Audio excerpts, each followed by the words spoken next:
নমস্কার বন্ধুরা, ভজরি মান্না কিচেনে তোমাদের সবাইকে স্বাগত। আজকে চলে এলাম নতুন একটা পর্ব নিয়ে। আমার আজকের উপস্থাপনা গাজরের হালুয়া। এখন গাজর বাজারে খুব কচি কচি গাজর পাওয়া যাচ্ছে, শীতের নানান সবজি, তার মধ্যে গাজরও খুব ভালো কচি কচি পাওয়া যায়। তোমরা এটা ট্রাই করো, আমি ঘরে বানালাম, তোমরাও এটা চেষ্টা করো। চলো দেখে নিই কী করে বানাচ্ছি গাজরের হালুয়া।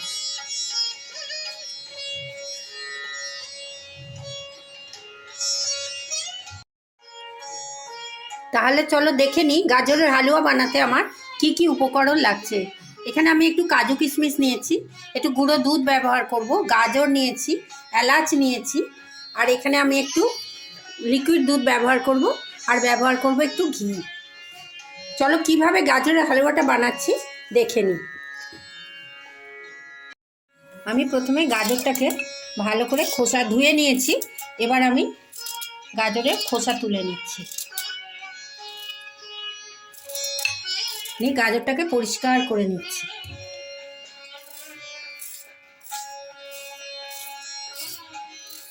দেখো আমি গাজরের খোসাগুলোকে ভালো করে তুলে নিলাম। এবার আমি এই গাজরটাকে গ্রেট করে নিচ্ছি।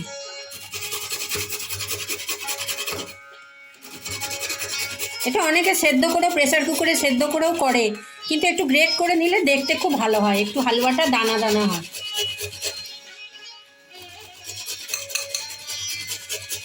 দেখো আমি এইভাবে গাজরটাকে গ্রেট করে নিচ্ছি।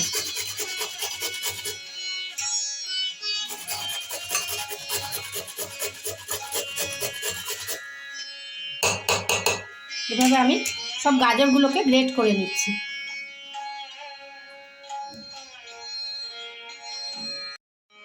আমি গাজরগুলোকে সব গ্রেট করে নিয়েছি।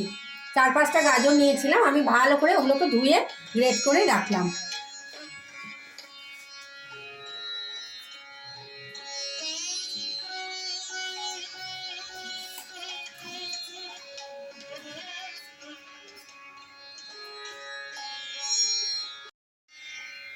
এবার আমি গ্যাসের ওপর একটা কড়াই বসিয়ে নিয়ে দিয়ে দিচ্ছি তাতে একটু ঘি।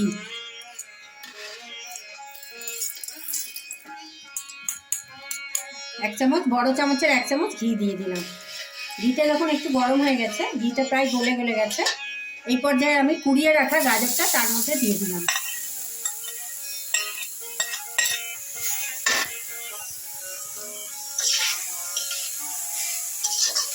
ঘিয়ের মধ্যে গাজরটাকে নাড়াচাড়া করে একটু ভালো করে ভাজা হবে। খুব সুন্দর একটা গন্ধ আসছে।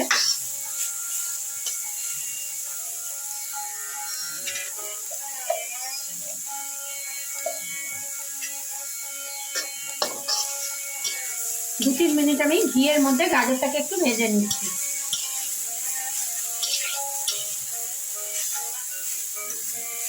নাড়াচাড়া করতে হবে, নাহলে তলায় লেগে যাবে।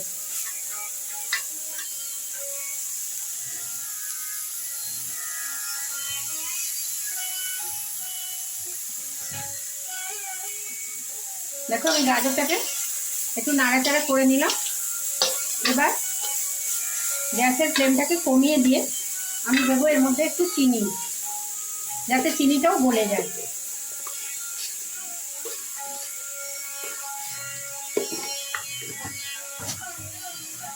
পরিমাণ মতো একটু চিনি দিলাম।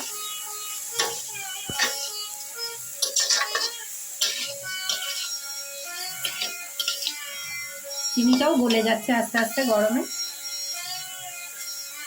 কড়াইয়ের গায়ে একটু একটু লেগে যাচ্ছে, আমি গ্যাসের ফ্লেমটা আবার বাড়িয়ে দিলাম। গাজরের রঙগুলো একটু অন্যরকম হচ্ছে, তার মানে ঘিয়ের মধ্যে গাজরটা ভালোই ভাজা হয়ে গেছে, চিনিটাও গলে গেছে। এই পর্যায়ে আমি একটু লিকুইড দুধ দিয়ে দিলাম। গ্যাসের ফ্লেমটাকে আমি আবার কমিয়ে দিলাম।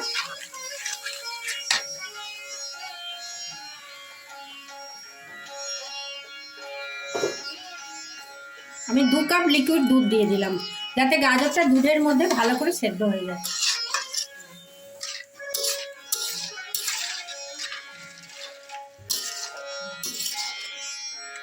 এইভাবে আমি কিছুক্ষণ নাড়াচাড়া করছি, গাজরটা যাতে দুধে ভালো করে সেদ্ধ হয়ে যায়।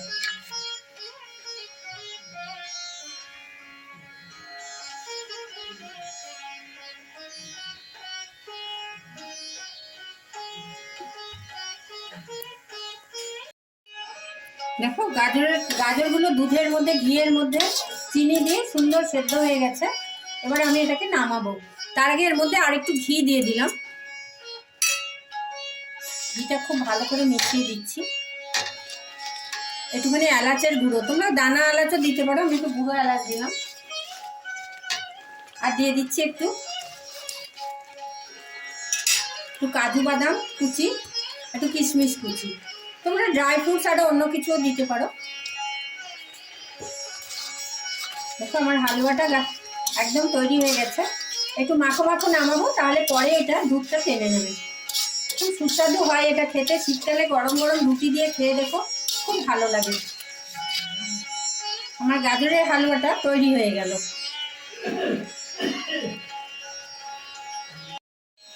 দেখো হালুয়াটা একদম শুকিয়ে গেছে।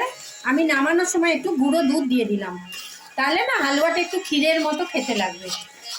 যাদের বাড়িতে খোয়া ক্ষীর আছে দিতে পারো, কিন্তু আমুল দুধ দিয়েও খুব সুন্দর, গুঁড়ো দুধ দিয়েও খুব সুন্দর। এই দেখো একদম মাখো মাখো হয়ে গেল। এই দেখো কড়াই থেকে ছেড়ে যাচ্ছে, খুব সুন্দর একটা সুস্বাদু টেস্ট আসে।